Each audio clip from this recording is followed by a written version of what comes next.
Paano nga ba ang ganitong klaseng pananalita noon ay pinapalakpakan? Parang ipinagbubunyi ang mga kandidato o mga leader na nagsasalita ng walang karespe-respeto, lalo-lalo na sa mga kababaihan. Ipinagmamalaki at ginagawang katatawanan, ginagawang joke ang pambababae ng mga kalalakihan.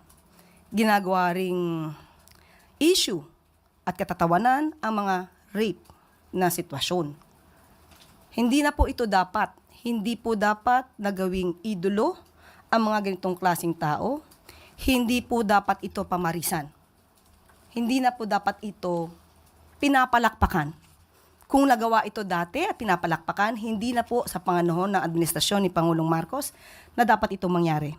Kaya ayon po sa Pangulo, hindi po katanggap-tanggap ang mga kandidatong ganito ang nagiging naratibo sa kanilang pangangampanya. Dapat pong mapanatili ng bawat isa, ng bawat kandidato, lalo-lalo na pa mga kandidato na nagnanais na maging leader ng bansa.